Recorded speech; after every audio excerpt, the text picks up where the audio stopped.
Hello friends, এগিয়ে two পঞ্জিত সকলকে স্বাগত। আর ফুড এসআইকে টার্গেট করে প্রতিদিনের মতো দুপুর দুটোয় আজও আমরা ম্যাথের প্র্যাকটিস সেটে নিয়ে চলে এসেছি। এটা আমাদের 18 নম্বর সেট। এর আগে অলরেডি আমরা 17টি সেট করে দিয়েছি। যা দেখেননি অবশ্যই দেখে নিন, লিঙ্ক ডিসক্রিপশন বক্স বা প্লেলিস্টের মধ্যে পেয়ে যাবেন। তো প্রত্যেকটি পিডিএফও কিন্তু টেলিগ্রাম চ্যানেলে দেওয়া আছে, এটার পিডিএফ ওখানেই দিয়ে দেবো। যারা এখনও পর্যন্ত যুক্ত হয়নি যুক্ত হয়ে যান, লিঙ্ক ডিসক্রিপশন বক্সের মধ্যে দেওয়া থাকবে। তো এখানে 50 কীভাবে আপনারা অ্যাটেম্প করবেন এবং সেটা খুব কম সময়, সেটাকে কিন্তু টার্গেট করা হচ্ছে। আর ডব্লিউবিসিসি কী টাইপের কোশ্চেন এসেছিলো সেটা আমরা সকলেই দেখেছি, সেই কারণে 2 থেকে 3টে প্র্যাকটিস সেটের বুক অ্যানালিসিস করেই কিন্তু এখানে কোশ্চেনগুলো নিয়ে আসছি। তাছাড়া হাতে খুব বেশি সময় নেই, মাত্র 19 দিন মতো সময় বাকি আছে। আমাদের টার্গেট 30টি সেট। এই 30টি সেট কমপ্লিট হলে আমাদের রিজনিংয়ের কয়েকটি চ্যাপ্টার আছে যেখান থেকে ফুড এসআইতে কোশ্চেন আসে, তো সেগুলো করিয়ে দেবো। তো চলুন শুরু করবো, আর কোনো টাইম ওয়েস্ট করবো না। শুরু করার পূর্বে বলবো, যদি আমাদের চ্যানেলে কেউ নতুন হয়ে থাকেন, চ্যানেলকে অবশ্যই সাবস্ক্রাইব করে রাখুন আর এই ভিডিওটা প্রথম থেকে শেষ পর্যন্ত দেখতে থাকুন। তো চলুন দেখে নেব ফার্স্ট কোশ্চেন কী বলছে। তো এখানে ফার্স্ট কোশ্চেন কি বলছে, মিশ্রণে অ্যালকোহলের ঘনত্বকে 40% এ পরিবর্তন করতে 16% অ্যালকোহল যুক্ত 400 মিলিলিটার দ্রবণে কতটা বিশুদ্ধ অ্যালকোহল যোগ করতে হবে।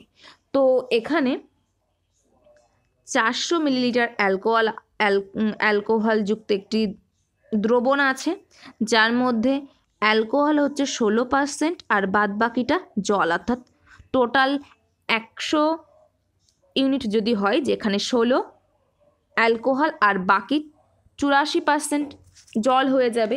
এখান থেকে যদি আমরা রেশিওটা বার করি,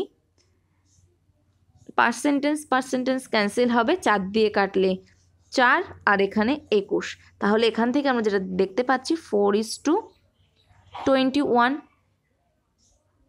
এরপর অ্যালকোহলটাকে 40%-এ পরিণত করা হচ্ছে, 40%, তাহলে জল 60% থাকবে।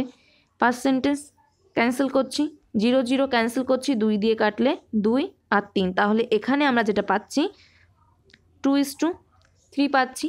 এখানে আমরা যেটা দেখেছি, অ্যালকোহলের ঘনত্বকে কিন্তু পরিবর্তন করা হচ্ছে 16 থেকে 40-এ, কিন্তু জলটা তো সেম। এখানে আমরা দেখতে পাচ্ছি জল হচ্ছে 21 ইউনিট, এখানে আছে 3 ইউনিট, তাহলে এখানে আমাদের জলটাকে সেম করতে হবে। সেম করতে গেলে আমাদের এখানে 7 দিয়ে গুণ করব, তবে কত পাচ্ছি 14:21, জল সেম হয়ে গেল। তাহলে এক্সট্রা আমাদের এখানে অ্যালকোহল কতটা অ্যাড করতে হচ্ছে, 10 ইউনিট অ্যালকোহল অ্যাড করতে হচ্ছে। আমাদের ছিল কত টোটাল 21 যোগ 4, 25 ইউনিট, যেটার মান বলা ছিল 400 মিলিলিটার। তাহলে 10 এর মান কত হবে, 25 দিয়ে ক্যালকুলেশন করলে 16, 10-এর মান হয়ে যাবে 160। তাহলে সঠিক অ্যান্সার এখানে হয়ে যাবে 160। দ্রবণে 160 মিলিলিটার বিশুদ্ধ অ্যালকোহল যোগ করতে হবে। তো নেক্সট কোশ্চেনে চলে যাব। এখানে সঠিক অ্যান্সার 1 নম্বর অপশান। কি বলছে, একজন চোর এবং পুলিশের গতিবেগের অনুপাত বলা হয়েছে 2:3। চোর এ বিন্দু থেকে 20 কিমি/ঘন্টা গতিবেগে ছুটতে শুরু করে। চোরের পেছনে 4200 মিটার দূরে থাকলে পুলিশ কতক্ষণ পরে চোরটিকে ধরবে, সেটা আমাদের নির্ণয় করতে হবে। তো এটা এ বিন্দু, এখান থেকে চোরটি ছুটতে শুরু করেছে, পেছনে এখানে পুলিশ দাঁড়িয়ে আছে, যেটা 4200 মিটার। 1000 দিয়ে ভাগ করলে আমরা কিমিতে চলে আসবো, অর্থাৎ 4.2 কিমি। তো এটা 20 কিমি/আওয়ার গতিবেগে চোরটি ছুটছে, আর এখানে অনুপাতটা বলা আছে 2:3। তার মানে 2 এর মান এখানে বলা আছে, 1 এর মান কত হয়ে যাবে 10, 3 এর মান কত হয়ে যাবে তাহলে 30। তাহলে পুলিশের গতিবেগ কত, 30 কিমি/আওয়ার, সেম দিকে যাচ্ছে। সেম দিকে গেলে আমাদের রিলেটিভ স্পিড অর্থাৎ আপেক্ষিক গতিবেগ কত হয়ে যায়, 30 - 20 অর্থাৎ 10 হয়ে যাবে। বিয়োগ করব 10 কিমি/আওয়ার। তাহলে এখানে কতক্ষণ পরে চোরটিকে ধরবে পুলিশ, টি এর মান D/S, কারণ আমরা D = T/S এটা জানি। ডি এর মান কত 4.2 কিমি, 4.2। এস এর মান কত 10, তাহলে এখান থেকে আমরা পাচ্ছি 0.42 এত আওয়ার। এখানে আমাদের মিনিটে বার করতে হবে, অর্থাৎ 60 দিয়ে গুণ করব, গুণ 60, পয়েন্ট তুললে 100, 0 0 ক্যান্সেল হচ্ছে, 42 গুণ 6 করলে 252, একটা পয়েন্ট দিলে 25.2 মিনিট, অর্থাৎ 3 নম্বর অপশন এখানে রাইট অ্যান্সার হয়ে যাচ্ছে। তো নেক্সট কোশ্চেনে চলে যাব, কি বলছে 63 লিটার মিশ্রণে দুধ আর জলের অনুপাত বলা আছে 3:4। যদি এই অনুপাতটি 3:5 পরিবর্তিত হয় তাহলে মিশ্রিত অতিরিক্ত জলের পরিমাণ নির্ণয় করুন লিটারে, সেটা আমাদের নির্ণয় করতে হবে। কত লিটার অতিরিক্ত জল মেশানো হয়েছে? 63-র মধ্যে দুধ এবং জলের অনুপাত বলা আছে 3:4। এই অনুপাতটাকে 3:5 পরিবর্তন করা হচ্ছে, অতিরিক্ত কিছু জল অ্যাড করা হচ্ছে, সেটা কত আমরা জানি না। তাহলে আমাদের এখানে দুধটাকে সেম রাখতে হবে, কিন্তু কোশ্চেনে যে মানগুলো বলা আছে, অনুপাতগুলো বলা আছে, সেখানে তো সেমই আছে, তাহলে আমাদের কোনো গুণ করার দরকার নেই। তাহলে এখানে আমরা দেখতে পাচ্ছি 1 ইউনিট বৃদ্ধি পেয়েছে, অর্থাৎ 1 ইউনিট যোগ করা হচ্ছে জল। তাহলে এখানে আমাদের 63 7 3:7 এই অনুপাতে ভাগ করা হয়েছে, অর্থাৎ 3 + 4 7-এর মান 63। তাহলে 1-এর মান কত হয়ে যাবে? 9 হয়ে যাবে। তাহলে সঠিক অ্যান্সার এখানে হয়ে যাচ্ছে 9, অপশান 1, অর্থাৎ মিশ্রণে অতিরিক্ত 9 লিটার জল মেশাতে হবে। তো নেক্সট কোশ্চেনে চলে যাব, কি বলছে একটি পরীক্ষায় উত্তীর্ণ হওয়ার জন্য একজন শিক্ষার্থীকে 40% নম্বর পেতে হবে। 40% নম্বর পেতে হবে পাস করার জন্য। সে মাত্র 45 নম্বর পায় আর 5 নম্বরের জন্য ব্যর্থ হয়। যদি সে আরও 5 নম্বর এক্সট্রা পেত 45-এর সাথে, অর্থাৎ 5 এক্সট্রা পেত, অর্থাৎ 50 পেত, তবে সে পাস করত। 40% পেলে পাস করতে হবে, অর্থাৎ 40%-এর মানই 50 এখানে দেওয়া আছে কোশ্চেন অনুসারে যেটা বলছে। টোটাল যদি 100-র মধ্যে পরীক্ষা হয় সেখানে 40 পেলে পাস করতে হবে, যেটা মান কোশ্চেনে বলা আছে 50। তাহলে সর্বোচ্চ নাম্বার কত? 100। 100-র মান কত হবে সেটাই আমাদের নির্ণয় করতে হবে। 0 0 ক্যান্সেল করছি, 4-কে 25 দিয়ে গুণ করলে আমরা 100 পাই, তাহলে 5-কেও আমাদের 25 দিয়ে গুণ করতে হবে, 125। সর্বোচ্চ নাম্বার কত? 125। নেক্সট কোশ্চেনে চলে যাব, এখানে 2 নম্বর অপশন রাইট অ্যান্সার হয়ে যাচ্ছে। নেক্সট কোশ্চেন কি বলছে, একটি সংখ্যা দেয়া আছে যেটা 11 দ্বারা একটি সংখ্যা দেয়া আছে যেটা 11 দ্বারা বিভাজ্য। এক্সের মান কত হতে হবে তবে এই সংখ্যাটা 11 দ্বারা বিভাজ্য হবে? তো 11 দ্বারা কখন বিভাজ্য হয়? এক্স 333 আছে, 1 আছে, এক্স প্লাস 3 প্লাস 1 অর্থাৎ x plus 4 equal to 3 plus 3 অর্থাৎ 6, এই দুটো সমান হবে, বা এক্স প্লাস 4 মাইনাস 6 এটা সম্পূর্ণভাবে 11 দ্বারা বিভাজ্য হবে, তবেই এই যে সংখ্যাটা দেওয়া আছে এটা 11 দ্বারা বিভাজ্য হবে। তো এখানে সমান করতে গেলে এক্সের মান কত রাখতে হবে? 2, আর এই পার্টটাকে 11 দ্বারা বিভাজ্য করতে গেলে এই পার্টটাকে 0 আনতে হবে, তাহলে এক্সের মান কত হয়ে যাবে? 2। তাহলে এখানে আমাদের সঠিক অ্যান্সার হয়ে যাচ্ছে 3 নম্বর অপশান 2, এক্সের মান 2। তো নেক্সট কোশ্চেনে চলে যাব, কি বলছে একজন ক্রিকেট খেলোয়াড়ের 27 ইনিংসে ব্যাটিং গড় 47 রান হয়েছে। এক ইনিংসে তার সর্বোচ্চ স্কোর তার সর্বনিম্ন স্কোরের চেয়ে 157 রান অধিক। এই 2 ইনিংস বাদ দিলে বাকি 25 ইনিংসের গড় স্কোর হয় 42 রান। এক ইনিংসে তার সর্বোচ্চ স্কোর নির্ণয় করুন। তো এটা দুরকমভাবে আমি করাবো, একটা শর্ট ট্রিক্সে আর একটা যেভাবে সাধারণত করা হয়ে থাকে অ্যাভারেজের অঙ্কগুলো সেভাবে, যার যেটা সুবিধা সে সেটা করতে পারে। তো ফার্স্ট আমি শর্ট ট্রিক্সে এখানে ব্যবহার করছি। ধরে নিচ্ছি সর্বোচ্চ স্কোর যেটা এইচ এবং সর্বনিম্ন এল। তাহলে এখান থেকে যে লাইনটা পাচ্ছি, এক ইনিংসে তার সর্বোচ্চ স্কোর এইচ তার সর্বনিম্ন স্কোরের থেকে 157 অধিক, অর্থাৎ H equal to 157 plus L, এটা আমরা পেয়ে যাব। তাহলে এখান থেকে যেটা লিখতে পারি H minus L equal to 157, এটা আমরা লিখতে পারি। এরপর যেটা বলছে এই 2 ইনিংস বাদ দিলে বাকি 25 ইনিংসের গড় স্কোর হয় 42 রান, আর আগে কি বলছে 27 ইনিংসের গড় কত? 47। তাহলে এখান থেকে আমরা এইচ প্লাস এল এর মানটা বার করে ফেলতে পারি, কত? 47 যোগ 47, যেহেতু দুটো ইনিংস বাদ দেওয়া হয়েছে, সর্বোচ্চ সর্বনিম্ন এই দুটো, প্লাস কত কমে গেছে এখানে? 25টা ইনিংসের গড় স্কোর হয়েছে 42, আগে কত ছিল? 27, তাহলে 5 কমেছে। কতটা ইনিংসের? 25টা ইনিংসের। তাহলে এখান থেকে আমরা যেটা পাবো 94 যোগ 125 অর্থাৎ 9 1 2 219। এইচ প্লাস এল এবং এইচ মাইনাস এল এর মান আমরা জানি, তাহলে এখান থেকে এইচ এর মান সহজেই বার করে ফেলতে পারবো। অনেকের হয়তো এইচ প্লাস এল এই মানটা আমি কিভাবে নিয়ে আসলাম বুঝতে অসুবিধা হচ্ছে, আমি জাস্ট একবার বলবো, আগে আমি অ্যান্সারটা বার করে নিই, তারপর যদি আমি ডিটেলসে বোঝাতে চাই সেক্ষেত্রে অঙ্কটা অনেক বড় মনে হবে, তো মনে হবে শর্ট ট্রিক্স এত বড়, তো সেই কারণে আমি সেটা লাস্টে বোঝাবো। জাস্ট এখানে আমি অ্যান্সারটা আগে বার করে নিই। তো এইচ এর মান কত হয়ে যাবে 157 প্লাস 219/2, যেহেতু এখানে প্লাস আর মাইনাসের মান আমরা জেনে গেছি, তাহলে এখান থেকে 376/2 অর্থাৎ এখান থেকে আমরা পাবো 188। সঠিক অ্যান্সার হয়ে যাবে এখানে 2 নম্বর অপশান। তো এখানে যেটা করলাম H plus L 47 plus 47 plus 5 × 25 কেন লিখলাম, তো এখানে আমাদের কোশ্চেন কি বলেছিল 27টা ইনিংসের ব্যাটিং গড় 47, তাহলে এখান থেকে আমরা বলতে পারি প্রত্যেকটি ইনিংসের মান 47, তবেই আমাদের 27টা ইনিংসের গড় 47 হবে। অর্থাৎ এখান থেকে আমরা যেটা লিখতে পারি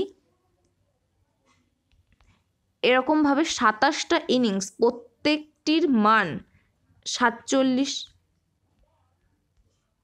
প্রত্যেকটির মান 47, তাহলে এর মধ্যে সর্বোচ্চ ধরে নিলাম 27 আর সর্বনিম্ন যে মান সেটা ধরে নিলাম এই 1, তাহলে এদের এই দুটোর মানও তো 47 47 হয়ে যাচ্ছে, অর্থাৎ যে সর্বোচ্চ এইচ তার মানও 47 এবং যে সর্বনিম্ন এল তার মানও 47 দুটো ইনিংসের।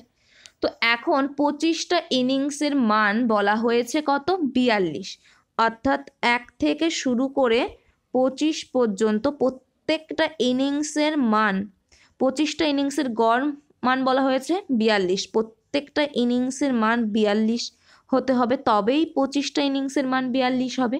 তো এখানে তো সর্বোচ্চ আর সর্বনিম্ন অর্থাৎ এইচ আর এল এই দুটোকে বাদ দেওয়া হয়েছে, দুটো ইনিংসকে, যে দুটোর মান ছিল কত 47 আর 47, এই দুটোর মান বাদ দেওয়া হয়েছে, কিন্তু তবুও আমরা দেখতে পাচ্ছি এখানে প্রত্যেকটার ক্ষেত্রে 3 করে কম আছে, অর্থাৎ যদি আমরা এই 27টি ইনিংসের গড় নিয়ে আমাদের 47 আসবে না, এখানে যেমন বলা হয়েছিল 47টি ইনিংসের গড় 27টা ইনিংসের গড় 47, এখানে তো সেটা আসবে না, কারণ এখানে প্রত্যেকটা ইনিংসের ক্ষেত্রে 3 মান করে কম আছে। তো টোটাল কত কম আছে, 5 করে কম আছে, একটু ভুল বললাম, 5 করে কম আছে। কত নম্বর কম আছে 5 × 25 অর্থাৎ 125 নম্বর কম আছে। এই 125টাকে আমাদের এই এইচ আর এল এই দুটোর মধ্যে ঢোকাতে হবে, তবেই আমাদের এখানে যদি 42 করে থাকে তবু আমাদের টোটাল 27টার গড় মান 47 চলে আসবে, তাহলে এখানে 125 আমাদের অ্যাড করতে হবে।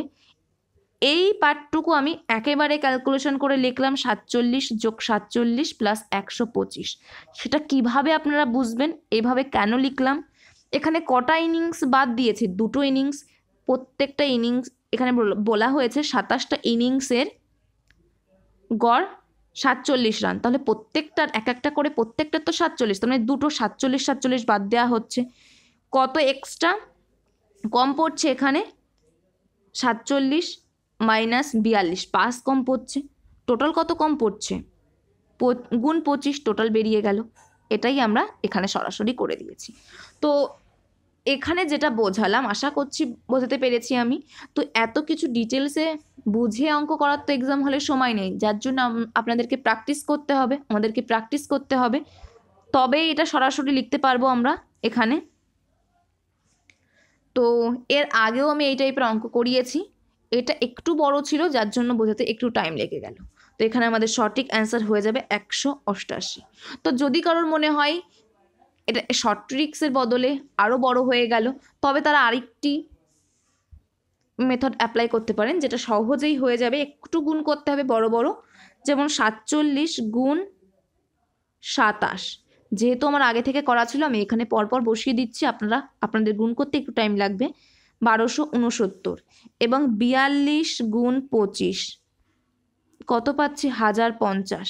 তাহলে বাকি যে দুটো ইনিংস, সর্বোচ্চ এবং সর্বনিম্ন, সে দুটো তো বাদ দেওয়া হয়েছে, সেই দুটোর যোগফল কত? এইচ প্লাস এল এর যোগফল কত? 1269 মাইনাস 1050 অর্থাৎ 219। এবং আমরা এই যে লাইনটা বলা হয়েছে, এখান থেকে আমরা ধরে নিচ্ছি একটার মান এক্স আর একটার এক্স প্লাস 157। তাহলে এখান থেকে আমরা বলতে পারি এক্স প্লাস 157, তো 2x প্লাস 157 ইকুয়াল টু 219। তাহলে এখান থেকে 2x equal to 219 minus 157 62, x equal to 31। তাহলে সর্বোচ্চটা কত হবে? x প্লাস 157 হয়ে যাবে, অর্থাৎ এখানে আমরা 31 প্লাস 157 করব, 188 পেয়ে যাবো। অর্থাৎ 2 নম্বর অপশন এখানে রাইট অ্যান্সার হয়ে যাচ্ছে। তো নেক্সট কোশ্চেনে চলে যাব। কি বলছে? যদি দুটি সংখ্যার গড় 13 হয়, গড় 13 মানে এক্স প্লাস ওয়াই এর মান কত হয়ে যাবে? 26। তাদের গুণফলের বর্গ 12 হয়, অর্থাৎ root x into y equal to 12। তার মানে x into y equal to 144 হয়ে যাচ্ছে। তাহলে সংখ্যার মধ্যে পার্থক্য কত? অর্থাৎ এক্স মাইনাস ওয়াই, এই মানটা আমাদের নির্ণয় করতে হবে। এক্স প্লাস ওয়াই উভয় পাশে বর্গ করলাম, সূত্র ফলালাম এক্স মাইনাস ওয়াই তার এ square plus 4xy equal to 26। 26-এর স্কোয়ার করলে কত হয়? 676। তাহলে এখান থেকে আমরা যেটা পাই, এক্স মাইনাস ওয়াই তার এ square equal to 676 minus 4 into 144। এটা করলে কত হয়? 576। তাহলে এখান থেকে আমরা কত পাচ্ছি? 100। তাহলে এক্স মাইনাস ওয়াইয়ের মান কত পাচ্ছি? 10। সঠিক অ্যান্সার হয়ে যাচ্ছে এখানে আমাদের 1 নম্বর অপশান। নেক্সট কোশ্চেন চলে যাব। কি বলছে এখানে? স্টপেজ বাদে একটি বাসের গতিবেগ 80 কিমি প্রতি ঘন্টা। অর্থাৎ 1 ঘন্টায় বাসটি কত কিমি যায় যদি কোনো জায়গায় না দাঁড়ায়? 1 ঘন্টায় বাসটি যায় 80 কিমি। এরপর কি বলছে? স্টপেজ সহ এটি 60 কিমি প্রতি ঘন্টাতে যায়। অর্থাৎ সে দাঁড়াতে গেলে 1 ঘন্টায় সে কত কিমি যায়? 60 কিমি যায়। তাহলে কত কিমি কম যাচ্ছে সে থামার কারণে? 20 কিমি কম যাচ্ছে। তাহলে প্রতি ঘন্টায় থামার জন্য কত সময় ব্যয় করছে? টি ইকুয়াল টু আমরা কি জানি? D by S. ডি এর মান 20, এস এর মান কত হয়ে যাবে? অ্যাকচুয়ালি তার গতিবেগ কত? 80 কিমি পার ঘন্টা। থামার জন্য তো 60 হয়েছে, নয়তো অ্যাকচুয়ালি তো 80। তাহলে ভাগ 80 করে দেব, 1/4 আওয়ার।